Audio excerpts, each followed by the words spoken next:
One of the closing chapters of the Old Testament is Nehemiah, who recorded for us the faithfulness of God's people after they were allowed to return from the exile.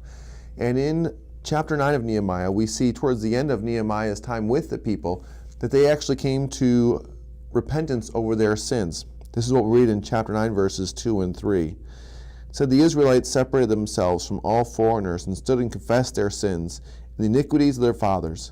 And they stood up in their place and read from the book of the law of the Lord their God for a quarter of the day. For another quarter of it they made confession and worshipped the Lord their God."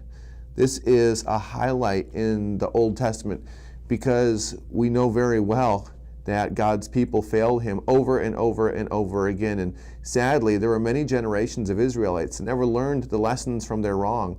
And instead of going towards the Lord, they turned their backs and ran away from him. But here in this story, with the temple being rebuilt, God's people freely confessing their sins to God and receiving forgiveness, we see Israelite religion as it was truly meant to be. Sacrifices were never designed to make people right with God. They were designed to deliver from God to his people the forgiveness of their sins. And with that forgiveness, it comes a wonderful and saving faith in the Savior who God promised he was going to send for his people. Now, Nehemiah lived about 400 years before the time of Christ.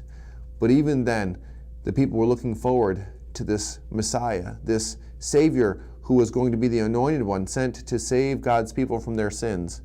And the temple that Nehemiah built stood for hundreds and hundreds of years. The sacrifices that were done there pointed God's people to those promises, and they lived with a faith in a God who was their Redeemer and their Savior. The same faith that we have. The only difference between our faith today and their faith back then is that we know the name of the Redeemer.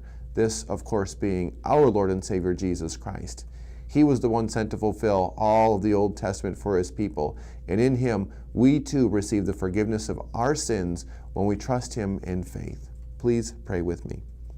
Dear Father in heaven, we thank you for faithful leaders such as Nehemiah that point out our wrongs and bring us to repentance, that we can confess our sins to you, knowing that you will forgive them all for the sake of Jesus Christ.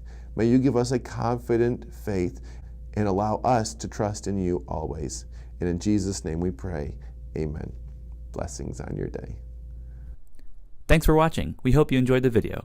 Click the icon to subscribe or explore more of our video lessons on our channel.